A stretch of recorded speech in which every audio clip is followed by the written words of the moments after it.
This company is more than just shoes by the share. Sneakerheads, who get more than a kick out of their kicks, are making a market that has footwear fans jumping in with both feet. Is the business model of StockX a shoe-in for success?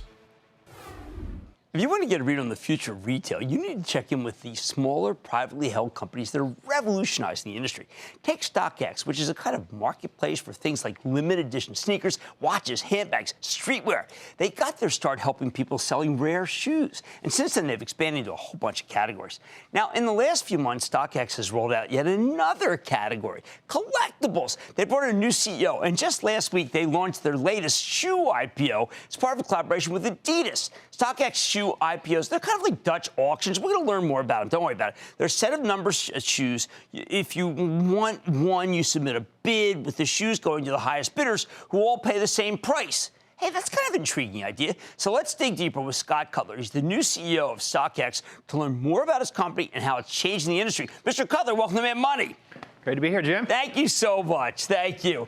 Now, Scott reminded me beforehand that we met while you were on the New York Stock Exchange explaining Alibaba to me. At the same time, you've been at eBay. You are kind of Mr. Exchange. So how'd you come to get the job, and what's it like? Well, you know, when this company started, they started with this notion of creating a new commerce marketplace based on the principles of the New York Stock Exchange, StubHub, and eBay, all places where I'd either been CEO or been part of senior management. Right. And I sent a text, a LinkedIn message to Josh Luber, one of the founders. Hey, Josh, I'm the CEO at StubHub. I'm a sneakerhead. I see what you're doing. I've spent 10 years at the exchange. I know exactly how big this idea is. I'd love to help. And that started a 3-year relationship. That's how it started? You just did it through LinkedIn? Yeah. A day after they started. I saw the idea, and I thought it was just transformational, the combination of all of these things together in this company.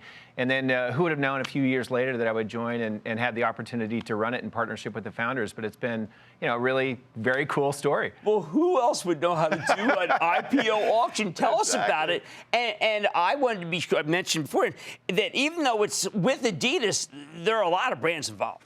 Yeah, so the concept here is actually pretty simple. So we partnered with a great brand, an innovative brand in Adidas.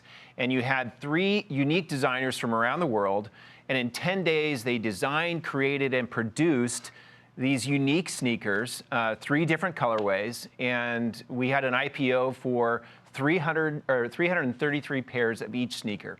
And like you said, so this is the first time where a brand comes direct into the marketplace and allows the consumer to dictate the price that they're willing to pay for these rare, one-of-a-kind sneakers. And people can be off their mark and still not get hurt. Let's say a pair, actually, the average is for $200. You can put in $1,000, but you don't have to pay $1,000. Well, we had 10,000 bids. 10,000 people bids. know about this stuff. Well, I mean, we did a lot of. We launched this last week. It was open for just a couple of days. We had bidders from all around the world. We already have customers from 170 countries, but 20% of the 10,000 bidders came from outside of the United States.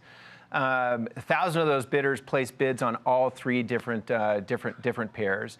And when it came down to it, when you talked about the average clearing price was a little over $200 across all 3, and 90% of the bidders paid less than what they bid on the sneakers. Extraordinary. Now, you know eBay and StubHub.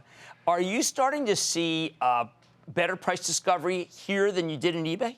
Well, this is a totally different model in the sense that, first of all, in this case for sneakers category, these are always new dead stock items. Right. And so we intermediate that transaction, means we stand in the middle. So between every anonymous buyer and seller, we authenticate that item. And so it's different than other online marketplaces because we stand in the middle of the transaction. In this case, yes, there are other platforms that do an auction, but not a blind Dutch auction in this format that we are very familiar with in the public markets, and we use this mechanism to price a traditional IPO, but here we use it for products and commerce. How is it possible? International must be like eBay. International took off. Absolutely. Are people just more comfortable in international? I mean, why do they seem to like it? And that's where the business seems to be going. Well, the business internationally is growing unbelievably. Sneakers is a worldwide phenomenon. Right. It's driven by social, but ultimately it's about access for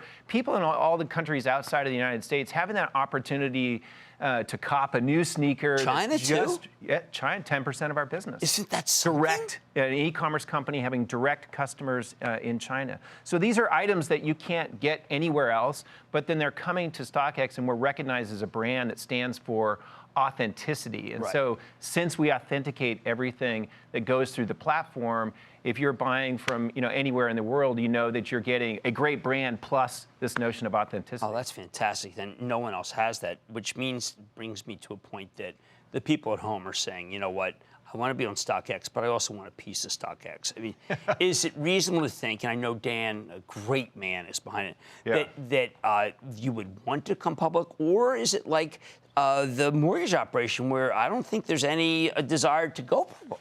Well, if you see, we recently announced a financing at the beginning of the summer. We raised over $100 million.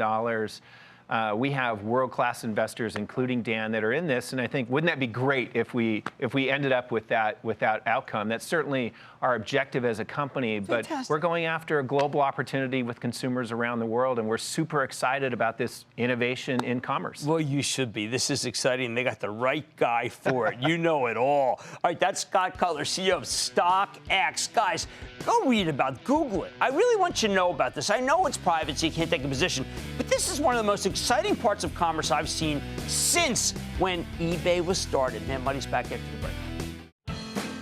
Booyah! Jim Cramer here from Mad Money. Thanks for watching CNBC on YouTube. Click here to subscribe and get the jump on my exclusives with CEOs, plus market news, investing advice, and a whole lot more.